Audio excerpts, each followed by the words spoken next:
Thank you for tuning into TTV. I'm your host, Toya, and today is Tuesday, which is all about herbs and alternative medicines. And today is no different. Now, the reason I am outside is because the herb that I'm bringing to you today is one that I am actually growing. And we're going to be talking about basil. So look at my beautiful basil. Isn't she gorgeous? Look at that. Okay, so this is a basil plant that I actually got at the grocery store at Meijer. So it's an organic plant that they had where you're supposed to be able to like put it in your windowsill so you can pull off of it to cook as you go. And I decided to plant mine, which is why I'm outside to show you guys. Now, this particular version of basil is called sweet basil. Okay. You have other versions like Thai basil, cinnamon basil. There's a few other ones that's listed, and I'll have links below for information where you can read more into it and get additional background on it. But this, like I said, is sweet basil, and I wish you guys could smell it because it smells wonderful.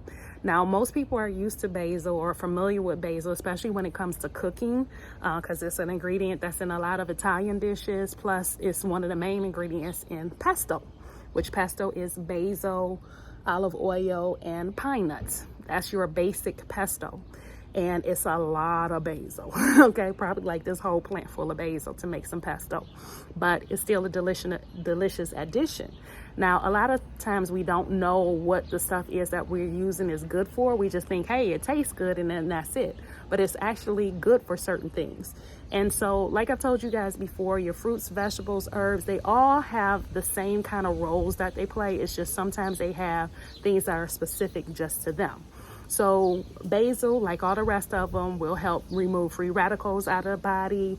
Basil has some fiber that can help you, especially if you're consuming the seeds. The basil seeds also have omega-3s in them. It's high in, the basil itself has keratin, which is good for your beta-carotene, which is good for your eyes. And again, like I said, they do remove free radicals out of your body, which is one of the main causes of a lot of disease that we have in our body, okay?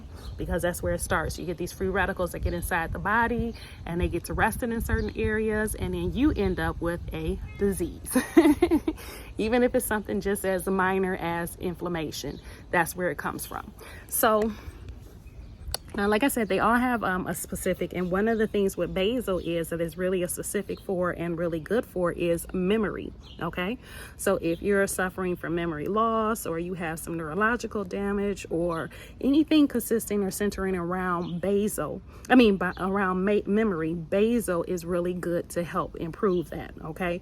And like I said, that's just one of the things for it. And then when you talk about the seeds are good because they're full of fiber, and they help you make you feel fuller, so they're good for weight loss, okay? And the seeds you can use just like you would like a chia seed or flaxseed, something like that. You can use them as a thickening agent in your cooking. They look similar to chia seeds, except for they're a little smaller, and I think that's it, because they're both black, but you can use them in place of them. I've used both the flaxseed, the basil, and the basil seeds and the chia seeds in a porridge that I made for cooking for breakfast, which it was a chocolate porridge. I think I did a video on it, so you can check that out. But yeah, so that's what it's good for, and basil is no different. So I would encourage you to add it to your diet. And as you can see, like I said, I got this plant at the grocery store. Okay, so it's easy to grow. And the thing is this going to come back? Because I don't know if you can see that or not, but there's a little baby in there. See the little baby? That's growing up. That's different. I didn't plant that. That came up from the roots, you know. And I had planted basil before and clipped it down and thought everything was done, and it wasn't. It came back the next year. So it's a very hardy plant, very easy to grow, and of all the herbs, I think it's probably one of the easiest to do. So it's a great addition to add. You can eat it raw.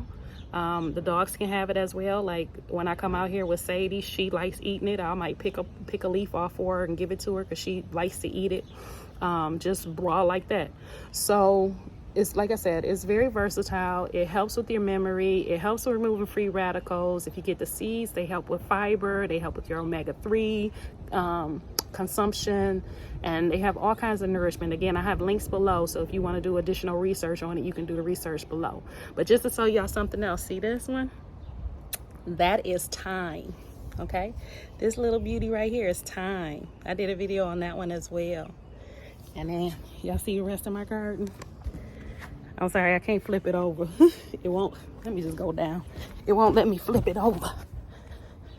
But see, I got potatoes coming in. I don't know if you can see that. This is acorn squash. More potatoes. My lavender tree. Tomatoes. Supposed to be peppers eventually. A mint. My pole strawberry just won't come in. And I have blueberries, watermelon, and rosemary.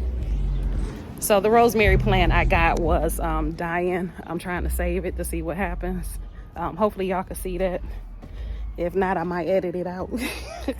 But in any case, so that's it for basil. So I hope you included more basil in your life, because like I said, it's such a wonderful herb. It's really good for you, and it smells fantastic, tastes good, and now you know why it's good for you. So thank you for watching. Please like, subscribe, and share, and I'll talk to you tomorrow.